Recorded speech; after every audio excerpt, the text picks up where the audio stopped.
Hello, everyone, and welcome back to the LFC Transfer Room with me, Lou, Kev, and CT today to go through all the latest news and updates regarding Liverpool Football Club. It's been a very busy day. I have said twice before this started, I only had like 3 or 4 topics to discuss, but Steve being the walking embodiment of the echo has decided to come up with about 10 extra stories. So yeah, we've got plenty to discuss. There's a few bits we're going to fly through, but before we do, everyone just click like and subscribe. It really does help out. And if you've got anything that you want to ask us, if you've got anything that you want to contribute to this, then click in the comments and you can get your comments in. Jamie says, good day, everyone. Pleasure to have everyone here.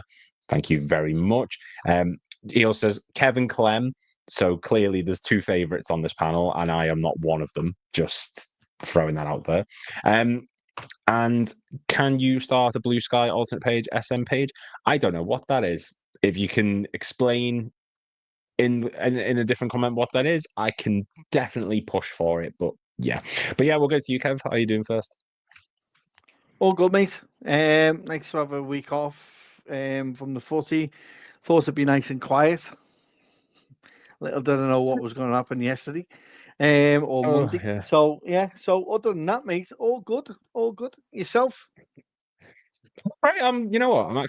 I'm really happy. Because I'm of the lucky few where I actually like England games, so I'm excited to see, and I'm very excited because 9 first teamers have dropped out. I know Trent's one, and Saka, etc., etc. But Jarrell Kwanzaa's now getting called up to the England team. I'm excited to see if he gets a game, and I'm really looking forward to seeing how these young coming through players do.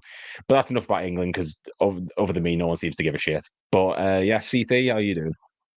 I'm doing well, Lou. Great to be with you and Kev. And obviously the break is here, but we're really looking forward to resuming and hopefully continuing on with our form. We're in a great spot, and I think the break's probably coming at a good time. But Christmas is close, not far from us, and that's when it really gets tight. Yeah, I mean, I'm not gonna lie, we're putting up Christmas decorations tonight, so Christmas is it's close. Then yeah, we're not putting the tree up, we're not madmen, but yeah, stuff's going up, so we are definitely coming close to Christmas or mid-November. But yeah, we're gonna get on then with the first topic because, like Kev said, then or mentioned before, we said about what happened on Monday. David Coote, he looks like 2 thumbs if they, another kid. Like he's at the moment, he's the walking embodiment of hatred in Liverpool because of his comments, obviously regarding Klopp. Someone needs to make a T-shirt of that, by the way, and cross out the swear word and replace it with King and just have a picture of Klopp with a crown on. That's merchandise right there. Someone get on that. But the reports, from what we understand at the moment, is he's not long for this country. No one's planning to off him or anything. But from what we understand, Mike Keegan of the Daily Mail has reported that disgraced official David Coote could be offered an escape route to Saudi Arabia should he end up with the sack, which is essentially tucking his tail and running, in my opinion. That's cowardice. Own up to what you've done, accept your sacking like a man, and move on. So, I mean, Kev, I'll get your thoughts first because obviously no one's going to have anything positive to say on David Coote, bar Gary Neville, apparently. And this Saudi thing, this seems like a typical thing that would happen. No disrespect to Saudi whatsoever, but do you know what I mean? They see someone like him who's all over the news, whether it's positive or negative, and thinks there's an opportunity here. Let's get him in. Like, what do you make of the whole fleeing to Saudi thing if he does get the sack? I thought of it as soon as it happened. I don't think there's any way of them being let back into the Premier League. I think as I explained to you before we came on, I just think it gets a little bit complex because you can't just say you can't do Liverpool games. It's other games that have an impact on Liverpool games that you can't do. And then it gets into the complications of that. I think the issue you've got as well is you've got an organisation that is clear, has got to be unbiased and impartial and let things go regardless of what happens in the game and not keep them. And it goes against what Howard Webb has made the refs all about. And I just think it's the only alternative where he goes. I can't see him going anywhere other than Saudi. why not? He's been travelling there over the last season and the seasons before. We have other refs over there.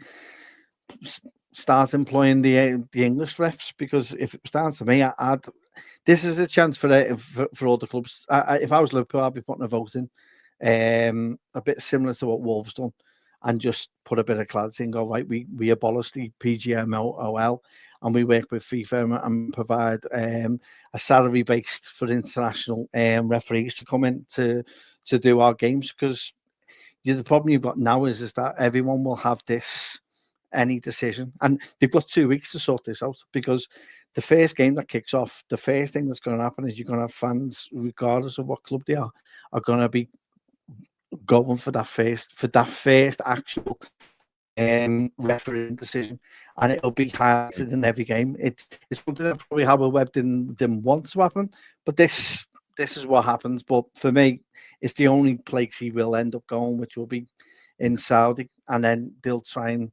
good luck to him if he goes out there. Or he could go to the Turkish league, because if you listen to what Mourinho says, it's similar to what Coote has been doing. So there we go. Yeah, I agree. I think that he needs to get away from the country. I mean, look, to an extent, I think we are blowing it up majorly. Like, we have a right to, obviously, because of what he said, but you'd think he's killed someone the way that it's gone in the media and everything. And I don't think it's a case of he needs to flee the country just to get work. I just think it's a case of he should either resign or be sacked, or because, like you said, there's very much he can have an impact on other matches which affect our game, which is going to go. It's a topic we're going to go into shortly after just a brief discussion on this. But we saw the Rodri handball. It wasn't even in a match, our game, it was between them and Everton, and that ended up costing us the league, essentially. So we can have an influence. The best thing is just to get him out of this league, but it doesn't mean he has to be cast out from the country, because we will obviously be offended by this and we're obviously annoyed by it, but there's going to be other fans who will go, well, what's your issue?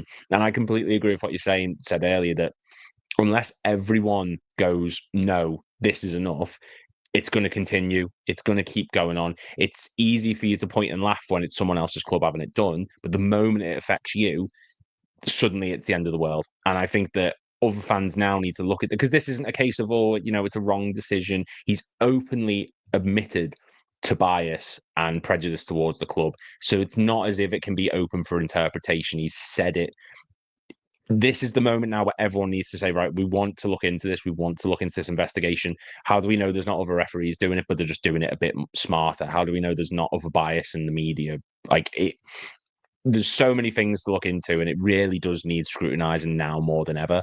And CT, I mean, the comments alone were bad enough. And I've done a video on my channel where I've looked at 5 things that he's impacted. Like, there was the Burnley game with Robbo, which seemed to start it all. The Origi tackle by Lindelof, that was a tackle. Van Dijk's knee, the Ødegaard handball, and then the game against Villa. Do you think of those 5 that any of them have been premeditated, or was this simply someone doing their job, just to play devil's advocate, and because this has all gone on, we've said, yep, they're all rigged? Like, of all of them, do you think any of them could have been genuine? Yeah, I mean, that's the question every Reds fan was asking themselves, after the news, the video surfaced. And I think, at the time, the Ødegaard one really stands out to me the most, because obviously he was on VAR, and, you have a chance to review that again and again. And, I can't see how humanly possible someone could be looking at that on a screen and say that that was unintentional, to handball that. And so why that wasn't brought back still baffles me today. And after the video, you see the breakdown in trust, where the comments are made, and they represent themselves, but in terms of the officiating of games, the lack of trust isn't there. So, like what Kev was saying, officiating in matches in England, it's just, I can't see that ever happening again, because of that trust, and that even if you are a fan of another club, there's still going to be that lingering, forever. And so, yeah, the Ødegaard one stands out to me the most. And look, if it's 50-50, I'm still on the side of there was some bias, because I just can't see how that wasn't given a handball. Well, just to again play the devil's advocate, CT, and Jamie says even foul on Mo Salah this Saturday despite the goal. Yes, which he was going to wave off, by the way, from what we understand. Just to play the devil's advocate sort of thing, like Howard Webb, he was on the overlap a few weeks ago, and he was saying that they went to 18 different clubs and approached them and spoke to them. And every single one of them said that 50-50 challenges always go against them, which isn't physically possible. Like that can't happen. So do we now perhaps look at this because of what's gone on and we've got our tinfoil hats on? Or like, say the Van Dijk one, for example, the reason there was no card given to Pickford is because he forgot to do it because he was too busy looking for an offside, which is just bollocks, just to put it bluntly. But with everything that's gone on, are we probably analysing it a bit too much? Or do you think that, we're being reasonable with regards to it? Just to put the question out there. I think the original reaction's quite correct, because it's fresh, and obviously the recent game with Coote on the weekend, like Jamie said, the Salah free kick. I think maybe if we take that away, let's say that never happened on the weekend, would this video have even surfaced? That's one thing. The other thing is, would we be questioning as much as we would? I mean, the Odegaard one was over a year ago now, so some of the people have even forgotten about that, moved on, all of those things. But it's fresh now because we had that incident on the weekend as well. And I'd love to get your thoughts, lads, on the timing of this video leak. Do you think it was coincidental with an incident on the weekend, or do you think this would have just come out, eventually? But yeah, I don't think it's an overreaction at the moment. I think obviously this is the first one that's been, blatantly caught out, you could say, in those words, or this video surfacing where it's tangible. It's like tangible evidence where there's always been people suspecting foul play, but this is a blatant video that surfaced now, and he's backtracked and said that it's real now. And so there's questions that need to be answered, and maybe after some statements and investigation and apologies, then things will become more clear. But I think as the people search for answers, I think their reaction's usually quite correct. No, I'd have to agree. And yeah, go on, Kev. I just going on what CT was saying then, it worries me as to why it's come out now. I question how old the actual video is and how long the PGMOL have known about it, because there was a time where he was actually taken off a game again for us as VAR against Leicester, I think in 21, or around that time. If they've been if they've been sitting on that and have known about this video since then all the unconscious bias that we talk about, that we know that every referee has, will come to light and come to fruition, and it will then lead to a bigger revolt and a bigger investigation as to why the PGMOL have actually stood on it for as long as what they have, and why, and is that in relation to him not refereeing a Liverpool game for over 4 years? So if they took slight action against him for that, that's where the bias comes in for me. And if they've known about that other than when it was leaked out, then that for me goes even further than what it is at the minute.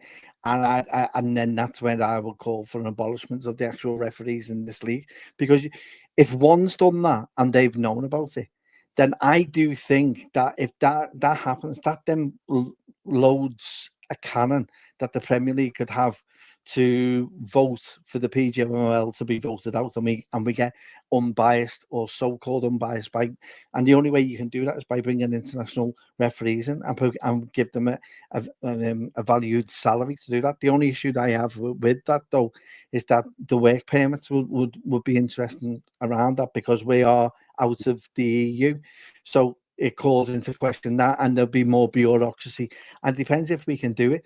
But that's where I would be looking at the minute. If it's only being leaked and they've only known about it since Monday, then if I don't think you can go backtracking to all the incidents that have happened, but you can question it and you can suspend them and actually, you reserve the right then to actually take it further and drop them all together, and he goes off to Saudi quite happy. But for me, if they've been stood on it and known about it as long as what it has, then that doesn't help or bode well for the PGMOL. That puts the Premier League clubs in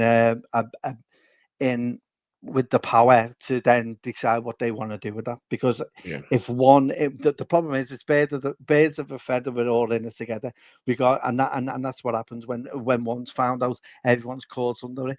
And look at Mike Dean when he was making the comments on Sky, and he was like, there were instances where a decision should have been given, but I didn't want to make my mate look stupid on the pitch, so he stuck with what he said. Taylor, yeah, and then he also referenced in the Arsenal Chelsea game that you get your first one for free, as well during the commentary.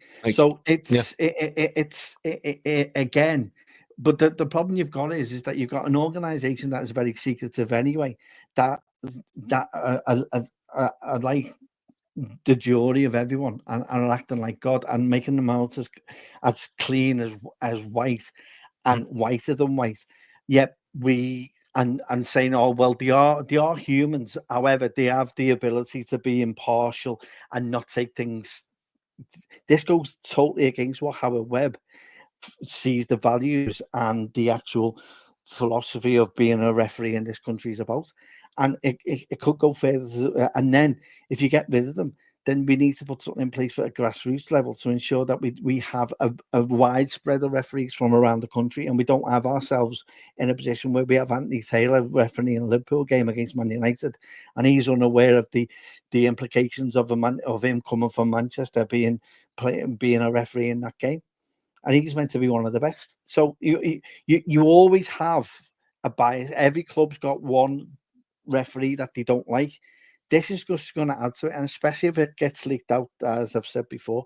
But that's the biggest concern for me, and there's the worry that they could have been sat on this for a lot longer than what. But then I also call out the lad who's brought it out now, because I think he's just a little rat for doing it now. And why have you sat on it for as long as what you have? What's the moral high ground you've gone? And then has he been using that to bribe Coots within certain games? It opens up a loads of it can open a can of worms. Has he been bribing Coots on while it's all the unknowns, and that's where it all comes into play. But that's my cynicism for you. We can go on and on about this because it is going to be something that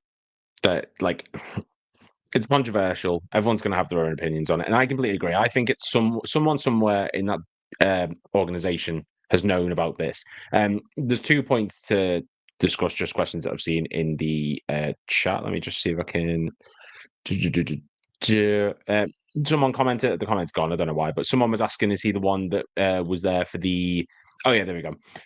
Was the McAllister versus City not him too, or is my mind making that up? That was Michael Oliver. He was the referee for that match. And Kev, you were absolutely right before. It was the Leicester game where Coote was taken off the VAR for that match because of the Jordan Pickford controversy, because they've gone back and they understood that he made a mistake and there was a bit of skepticism around it. So I think this video has been made a while ago because he referenced the Burnley game as a particular, and he said it so it seemed like it was fairly recent when he said it. Not to mention in the video as well, I think he looks a little bit younger than he does now.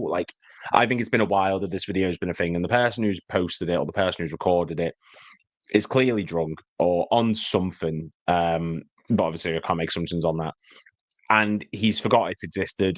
the guys, there's been a falling out or something's gone on, and he's decided, yeah, I'm having you now. And he's done now, as far as I'm concerned, in England. I don't think he should ever officiate a game in the Premier League again.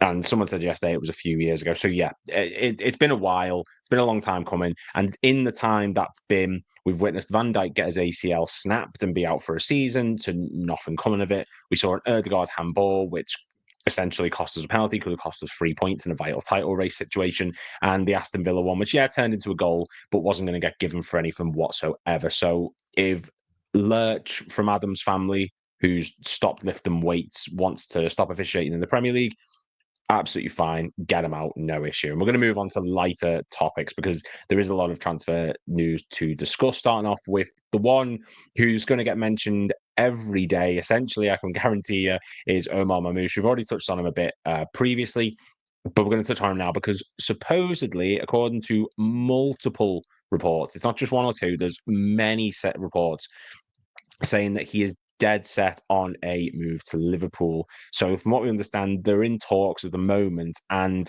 I said this earlier on in Redmen that Liverpool do need to start looking for a striker. Jota's constantly injured. Nunez is obviously not firing on all cylinders, as we've seen under Slot. Marmoush could be the one to do it. During his time at Eintracht Frankfurt this season, he scored 14 goals and registered 10 assists in 16 games. That's 24 goal involvements in 16 games. And CT, the rumoured price is 60 million euros. He's, by all accounts, dead set on coming to us. I understand that striker's not been a position that we maybe need to prioritise or something that a lot of people have been clamouring for, but does this deal make sense given, do you think we are in need of a striker given the two options we've got up front in that position at the moment? I mean, I'm quite happy with our attack, to be honest, right now, but I could see for the future. And I always felt when Edwards return, he would like to, still add some pieces to put his, stamp, his imprint on the team, because it is still largely a Klopp and previous regime team. So, but having said that, I can't see it happening unless we lose an attacker. I can't see us spending that kind of money unless we're not keeping Mo, or we're entertaining potentially selling someone. But he does fit the age. He fits the the output right now. He's on a tear, and I think it would be a wise investment. So I would be happy, but yeah, I remain skeptical over a sale. Whether that happens or not. But in terms of him being interested, I mean, why wouldn't he?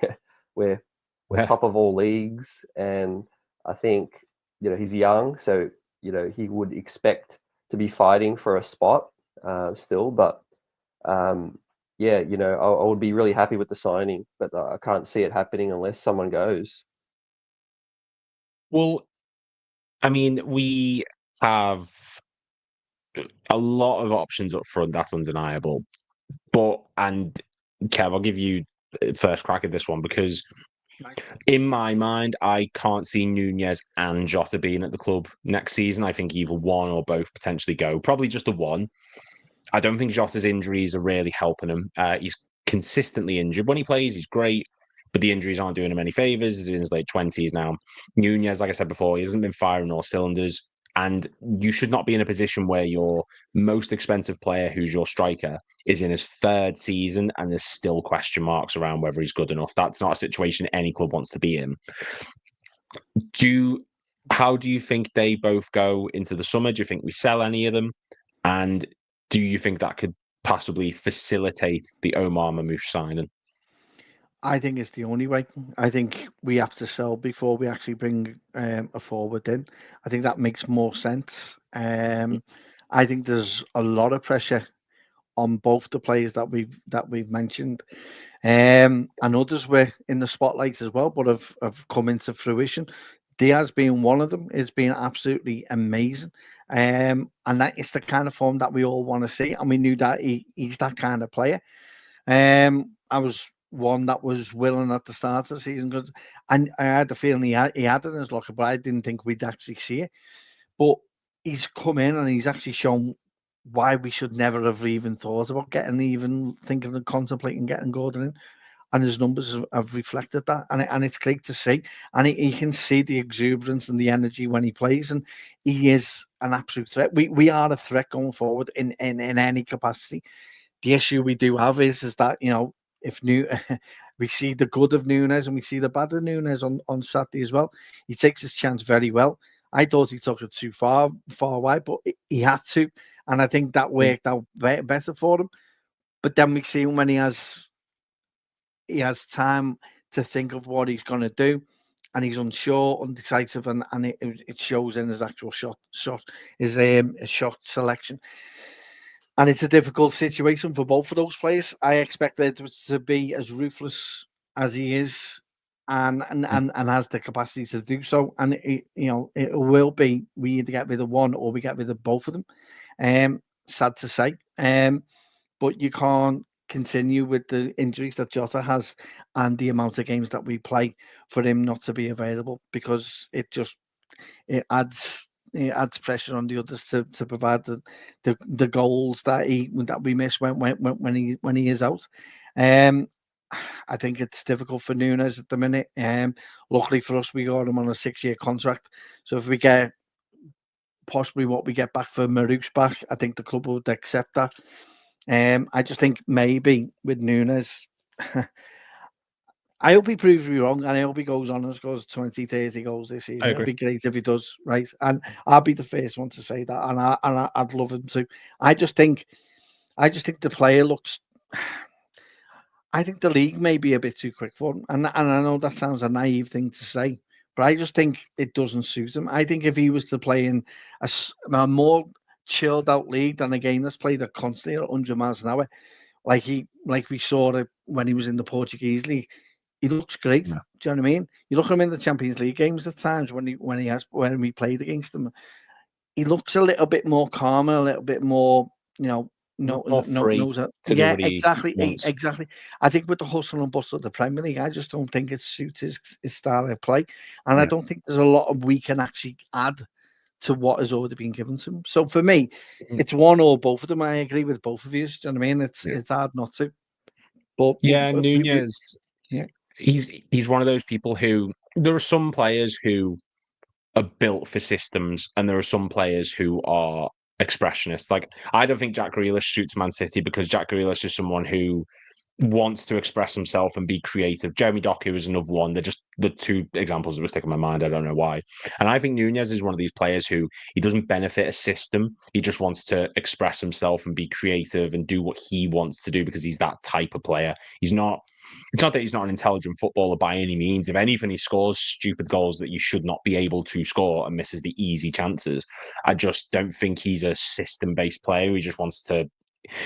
It's like Suarez very much. Suarez wasn't a sort of, here's what we're going to do tactically. It was just, you go out there and you do what you do. And Nunez isn't at that level, obviously, but I just think he's that type of player. And CT, I mean, obviously, one thing that we've got to consider, we've mentioned it already, but the injuries. Now, Nunez is pretty fit most of the time, considering the energy he exerts. He's much younger than Jota, and there is still a role that he plays. Now, Jota is pretty much a poacher. He's very good on the ball. He's very good dribbling. But one thing we have to consider, during his time at Liverpool, he suffered 8 separate injuries, and he's missed 77 games, which is 2 seasons plus 1 game. Like, if it's just Premier League matches, that is a staggering thing for a player who's actually on quite a high contract. Now, of the two, surely Jota's the one who makes the most sense to sell, because at least with Nunez, he's fit enough to play and he can score a goal, more so than it makes sense to keep Jota, who the injuries are just keeping him out, full stop. Yeah, it's a tough call, because both can offer something different.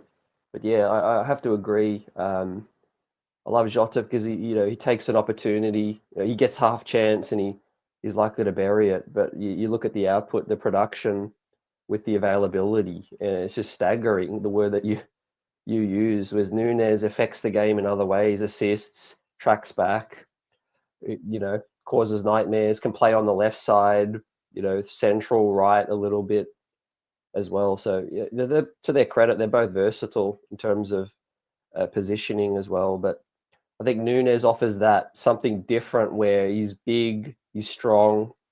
You know, he offers that centrally as well. He's good in the air. You know, Jota's fair in the air as well. But yeah, would have to agree. Availability is the number one thing. If you're not available, you're just not as useful. And so I do think on the open market, Jota would probably get the best fee as well.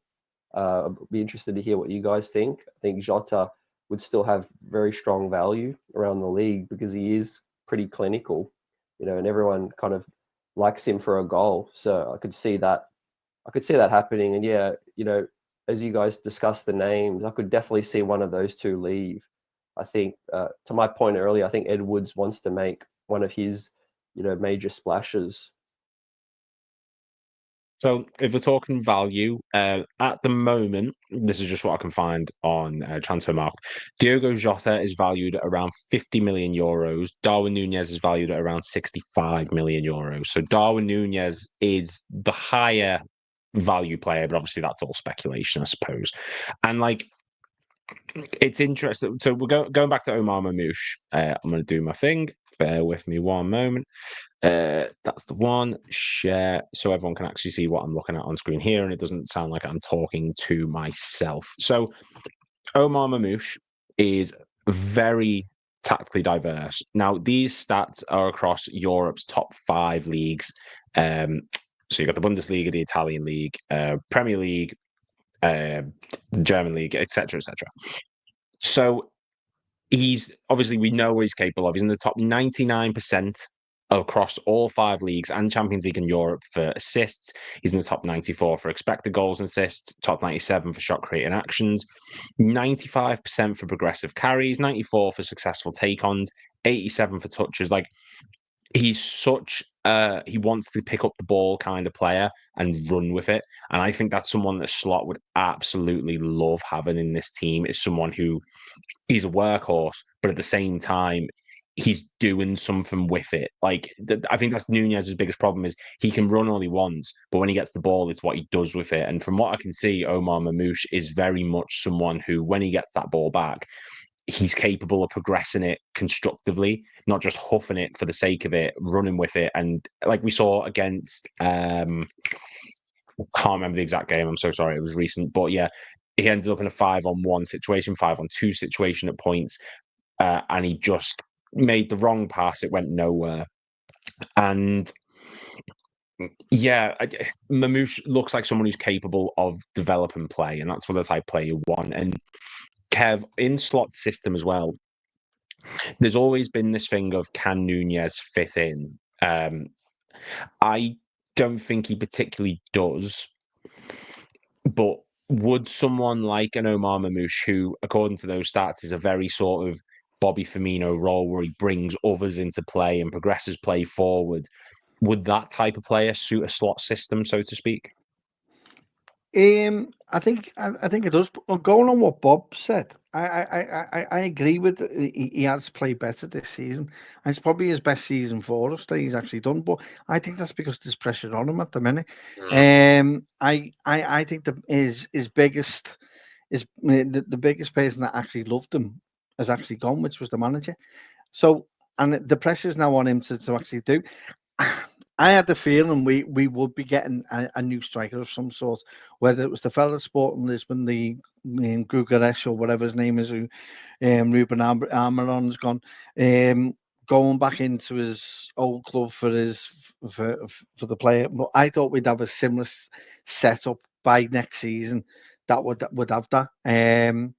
So for me, I actually did think that we would be moving him on. I think it's. Look, I don't personally want to bring call anyone out and say that he can't play, but for me personally, he is going to have that debate with a lot of Liverpool fans. There's a lot of that do think he is good. A lot of them that do see him on a weekly basis and just say he's not good enough. I think it's been proven this season that he started second behind Jota, and only because Jota's got injured, he's actually come in. Had that being said, I think Jota would have played every game if he wasn't injured. But I don't know. It's getting to that point where you, as you quite rightly say, we're 3 years in with the lad, and he has to. Although he up until last season he was on par with Manny, similar stats, but stats aren't everything. I think when you see him, I think you've noticed lately that he is progressively helping out defensively, and he's bringing more to his game. And I think he's had to because of the nature of how Slot wants us to play. So everyone has a part to play, and he has to come back and defend at times. I just think his football intelligence is not the greatest. There's times where you see him on the yellow card, and he's going through people as though like, yeah, I haven't been booked yet. It's that kind of, I laugh about it in the stands every time every time he runs, and it's great to see at times. His chaos brings a lot. Everyone fears him, but I'll be honest. You look at the chances that come his way, and he's not fearful of that. Do you know what I mean? You'd think anyone else, there's confidence would go.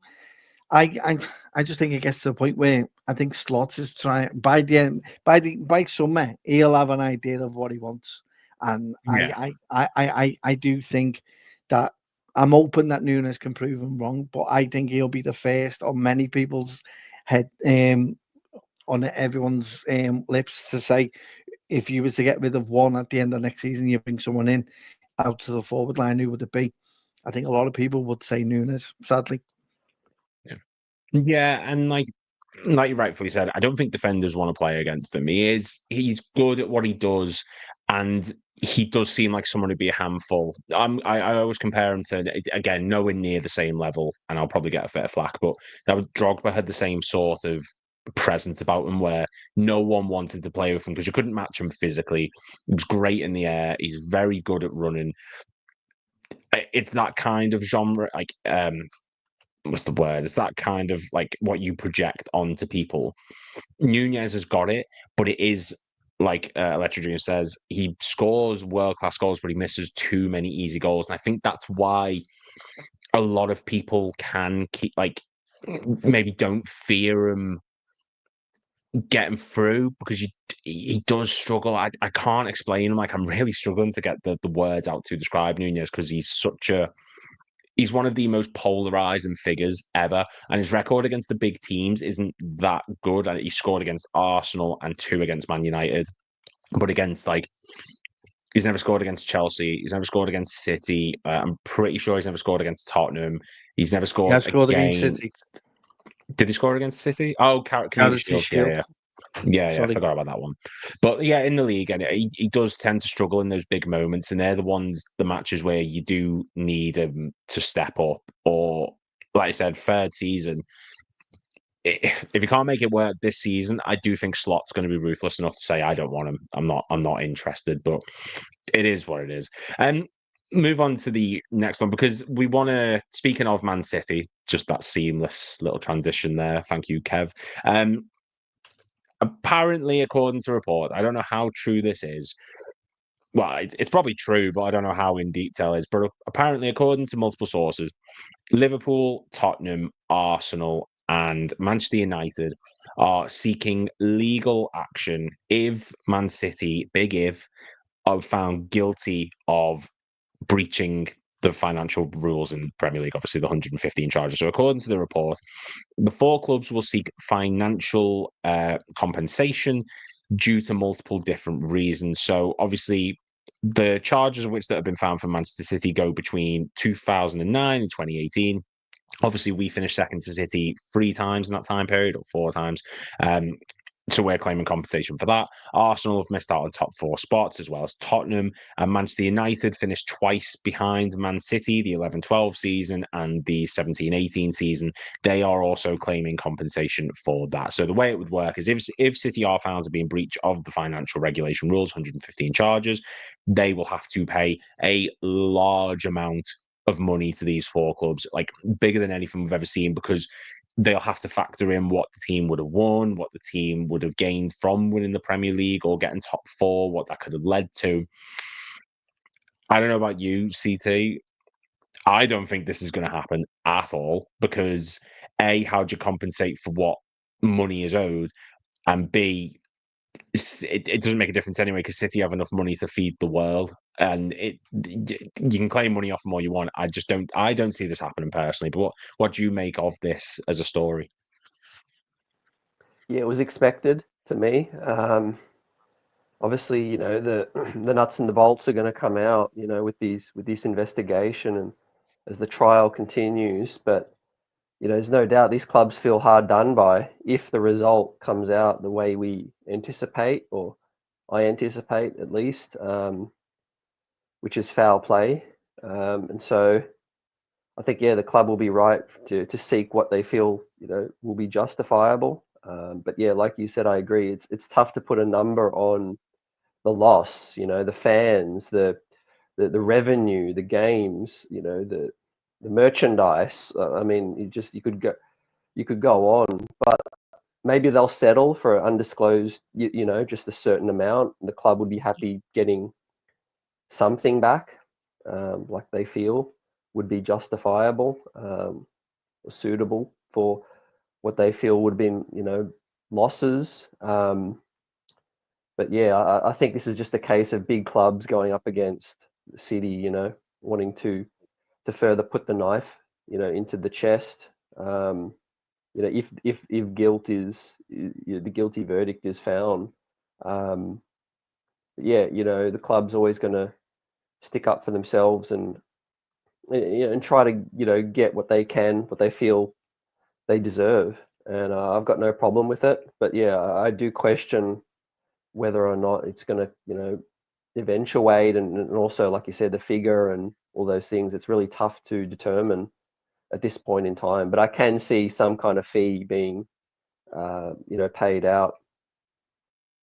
Well, it's rumored, and again, this is all speculation. The actual complaint is official, but whether or not the actual, all this extra bit is or isn't, remains to be seen. It could be in the hundreds of millions of pounds. Now, Kev, I don't know about you, because, like I said, then I don't see this happening. But if this does happen, I think you open a major, major can of worms. First off, I don't know why Man United are complaining about the 17-18 season, because they finished second, but it was 19 points behind them. Like, get some perspective. It's not 1 point. It's not like you've missed out by one game. Also, just aside from that little rant, you could then go down the table and say, well, Leicester were relegated by 1 point. City beat them that season. Where's the compensation for them? Bournemouth suffered the relegation. Obviously, they came back, but they were relegated by a couple of points. They lost to City twice. Where's the compensation for them? And it goes on and on and on. And like I said, I don't see this happening. It's only 4 clubs that have put in the complaint. And I think the Premier League are going to say, well, what do you realistically want us to do? They're being punished. We can't give you the money for it because there's financial restraints anyway in the league. So you're going to get this money, and then what? I just don't see a lot going forward with it, Kevin. I just want to get your thoughts on it.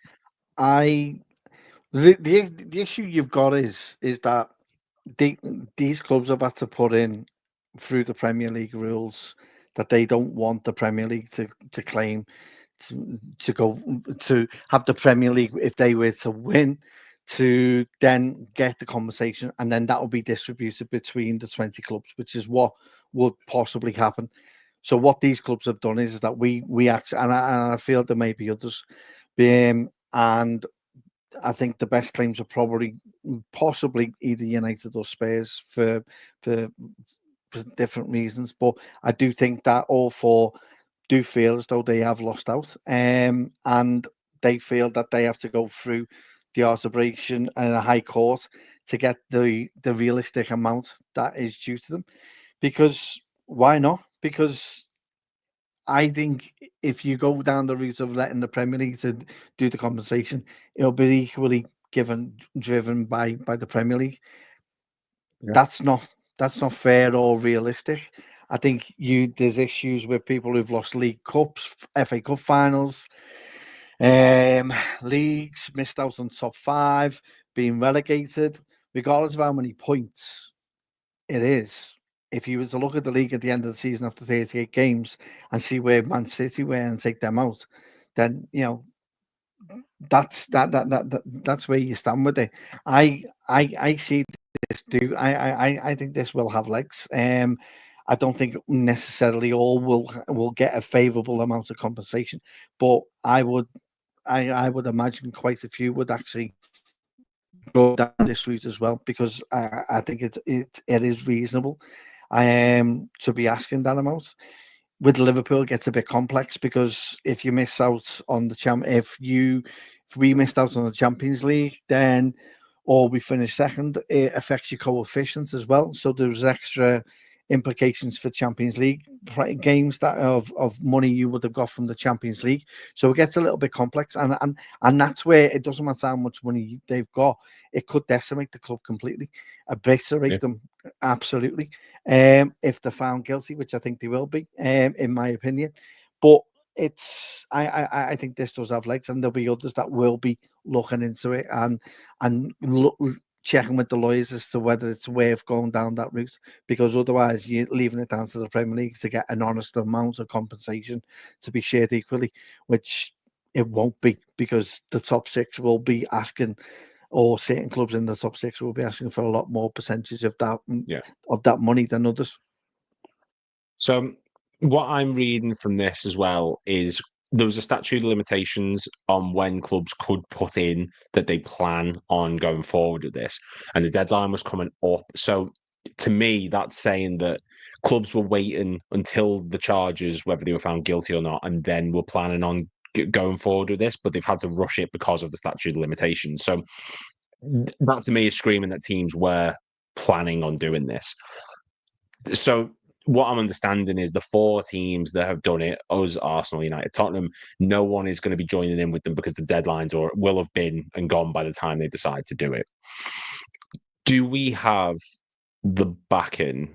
I'll put this to you, CT, and then I'll go with you, Kev, with it. Like, do we have the power to take on City, who, let's face it, have potentially corrupted the Premier League for the past decade? They got away with a European ban. City feel like an unstoppable monster, even if it is legal rules that they're breaking. Do we have the power with Tottenham, Arsenal, and United to get this compensation out of that, money ball of a club?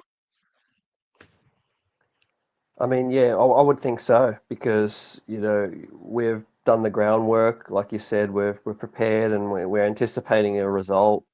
And so once the findings come out and the verdict comes down, then it opens up the can of worms to say, okay, you corrupted this, you were foul play here, you foul play there.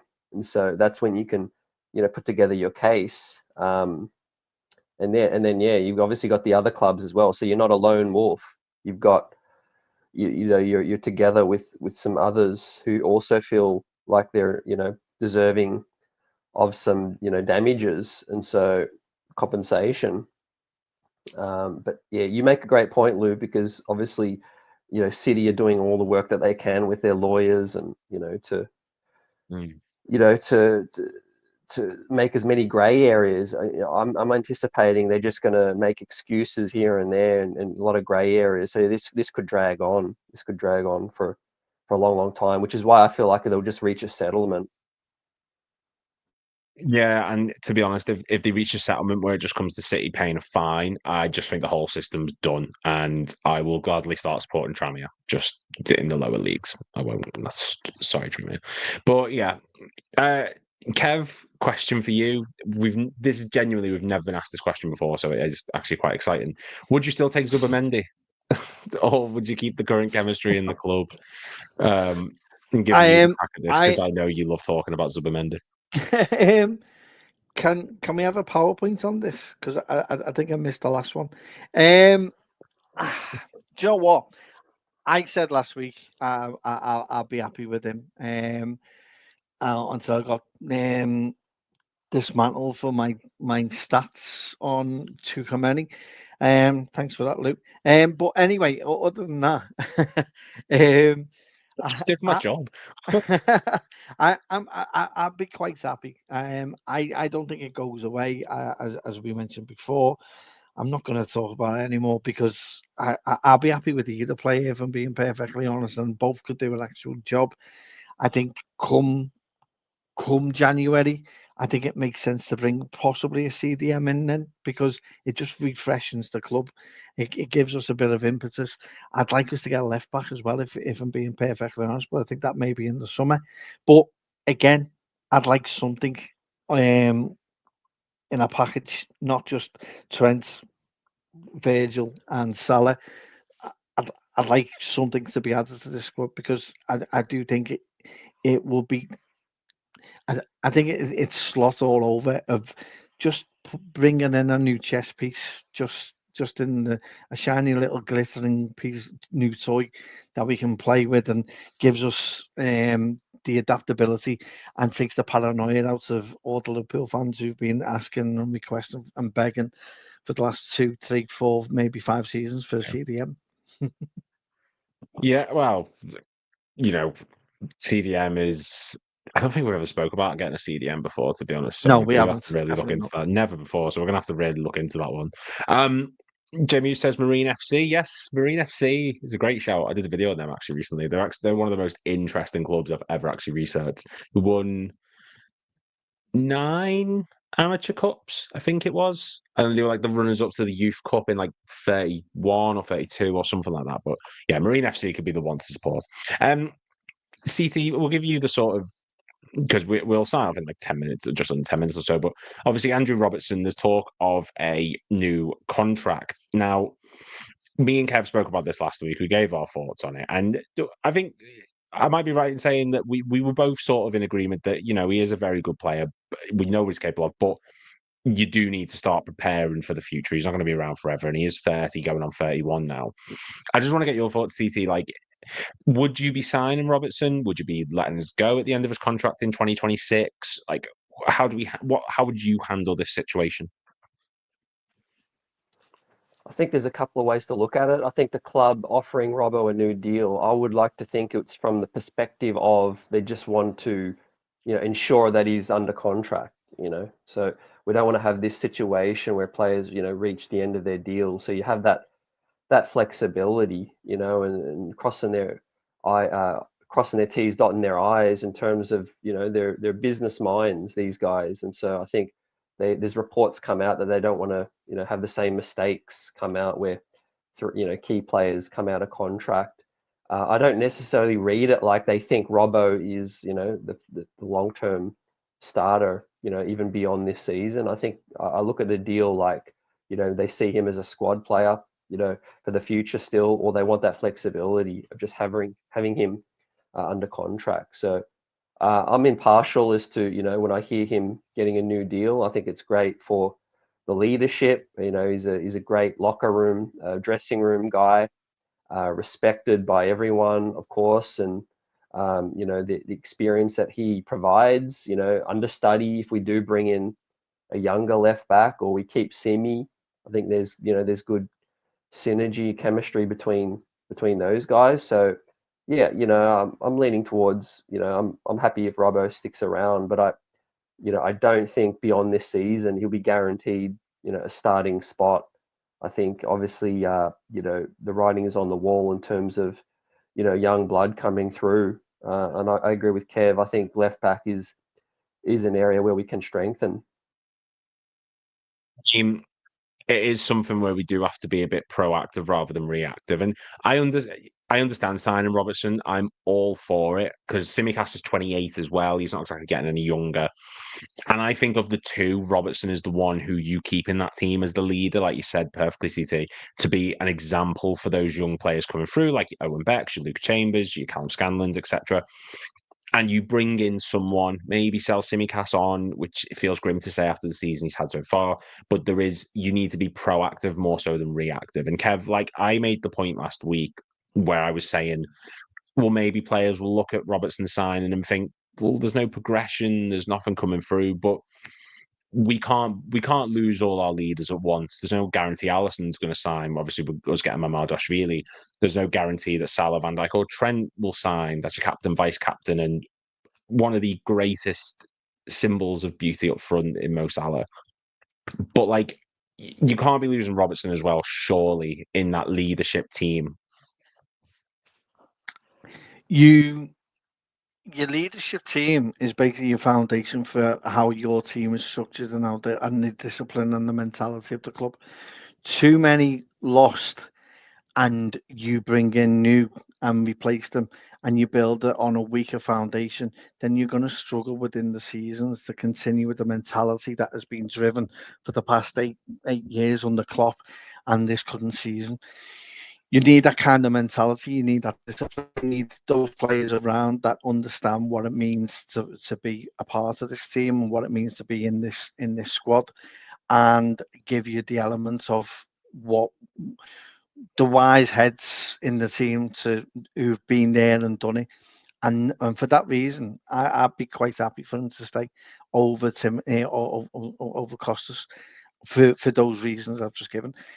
Otherwise, you're in a precarious position where you're building a foundation of what your club's ethos and understand for, based on very weak leaderships, and you're not going to gain anything by doing that. So you do what we have done, which is implement a leadership team and add to it as and when players get to the level that is seen and is deemed that, well, welcome to this league, and it should be seen as an honour to be part of it. And it's good to see the likes of Trent being in that position, and that's where you build from, and it helps. Then you build, and more than just a team, you're building an actual squad that actually is respectful and is aware of these of anyone can be a leader within that. You just got to show it, and the people we've got and who we've spoken about are ultimately the best players and at the pinnacle and have won everything. So why not have them? And if you don't replace them, then you're building on sand in my case. But no, I'd be quite happy for them to do it. I just think Robbo struggled for the last season or so, and as I mentioned last week, it's a shame. And there was elements in the Villa game where he's letting balls bounce, and you haven't got the pace anymore, mate, and your legs have gone basically, and you can't be doing that, especially in this league the way it is at the minute. You've got to be on top of it. But fair play to him, he actually had a very good game, and it was like a bit of a FUs to everyone who's criticised me, and I'm made up he's done that, because although there's a bit of criticism of him, I think it's right. It's not as though we've criticised him and it's based on him playing well. It's based on the fact of the standards he's actually kept at the club, and it's where he's lower than the standards than he has been, and that's where it comes into question. And that's why I'm made up that he has proved what I said to him last week completely wrong. So fair play to him. As long as he keeps that up, then that's sound. But as I say, that leadership thing, it's fundamental, and it's instrumental to our club, basically.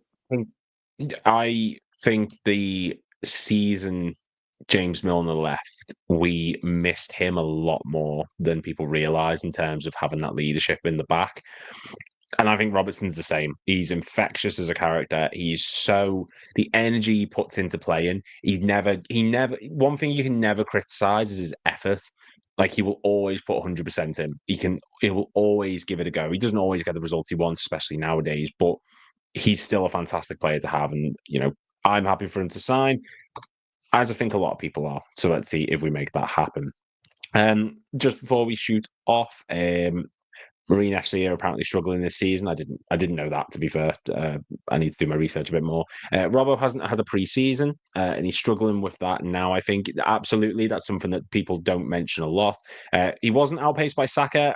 I don't agree with that one per se. I do think he struggled against Saka, and he struggled against Madueke and Cunha. Did well against Leon Bailey though, so there's always something there. And I think that is going to wrap it up, because we are about to hit the hour mark. So thank you very much, Kevin CT, for coming on for another stream. If you want to see us again or see different people, because you don't want to see me, then tune in tomorrow, 7:30 p.m. UK time, for another stream. They're on every single day, even during the international break, because there's consistent news going on. Thank you very much for watching, guys, and we'll see